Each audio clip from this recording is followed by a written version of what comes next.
ये जो तस्वीर आप अपने सामने देख रहे हैं, इसे देखकर इतना तो समझ गए होंगे कि इस तरह नोटों का पहाड़ या तो किसी कारोबारी या फिर कोई नेता ही लगा सकता है।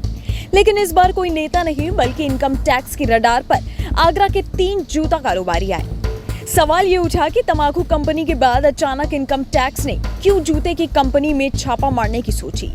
तो बता दें कि आगरा समेत अलग अलग शहरों में IT की टीम छापेमारी कर रही है। तंबाकू कंपनी के बाद खबर मिली थी कि जूता कारोबारी इनकम टैक्स की चोरी कर रहे हैं, जिसके बाद आयकर विभाग की टीम अब नोटों की गड्डी जब्त करने में लग गई है। लेकिन कहानी यही खत्म नहीं होती। छापेमारी करने जब IT इन कारोबारियों के घर पहुंची तो वहां का नजारा देख खुद अधिकारियों के पसीने छूट गए। कमरे का हाल कुछ ऐसा था जिसे जो भी देख रहा था वो यही सोच रहा था कि आखिर अंदर घुसा कैसे जाए, और अगर अंदर चले भी गए तो कमरे में बैठा कहाँ जाए। दरअसल जब से इनकम टैक्स में चोरी की खबर IT को मिली है, तब से ही IT चैन की सांस नहीं ले रही है। आयकर विभाग की जांच में आगरा, लखनऊ, कानपुर, नोएडा की टीम शामिल है। इनमें 30 से अधिक बड़े अधिकारियों के अलावा कर निरीक्षक जांच में लगे हैं। सबसे पहले बात करते हैं यूपी के आगरा की, जहां इनकम टैक्स डिपार्टमेंट के 3 जूता कारोबारियों के यहाँ रेड मारी। रेड जैसे ही पड़ी, वहां मौजूद अधिकारियों के होश उड़ गए।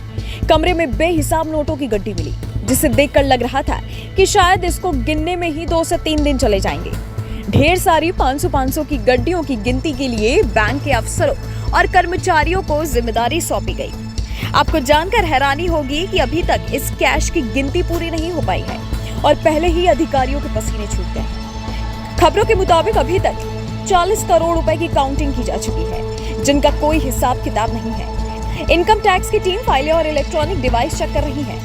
ऐसा माना जा रहा है कि अब तक 60 करोड़ से ज्यादा कैश बरामद किया गया है। इनकम टैक्स की रडार पर 3 जूता कारोबारी आए। आयकर विभाग ने शू कारोबारियों के घर से लैपटॉप, कंप्यूटर और मोबाइल फोन जब्त किया है। उनसे डेटा लिया जा रहा है।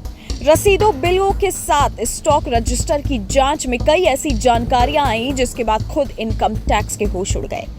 बता दें कि 3 कारोबारियों में BK शूज के प्रोप्राइटर सुभाष मिड्डा, अशोक मिड्डा और मंशु फुटवियर के मालिक हरदीप मिड्डा सगे भाई हैं। पहले सभी मिलकर काम करते थे, लेकिन बाद में हरदीप अलग हो गए। कुछ ही समय में दोनों ही बड़ा नाम बन गए। यही नहीं, BK शूज आगरा के घरेलू जूता बाजार में सबसे बड़ा नाम माना जाता है। आयकर विभाग की जांच में आगरा, लखनऊ, कानपुर, नोएडा की टीम शामिल है। इनमें 30 से अधिक बड़े अधिकारियों के अलावा कर निरीक्षक जांच में जुट चुके हैं। हालांकि ये कोई पहला मामला सामने नहीं आया है। इससे पहले यूपी के कानपुर में आयकर विभाग ने ताबड़तोड़ छापेमारी की थी। विभाग ने यहां बंशीधर तंबाकू कंपनी पर छापा मारा था। इस कंपनी ने कानपुर के अलावा मुंबई, दिल्ली, गुजरात में भी कारोबार फैला रखा था। इसी को लेकर सूचना के बाद करीब 20 जगहों पर छापेमारी की गई।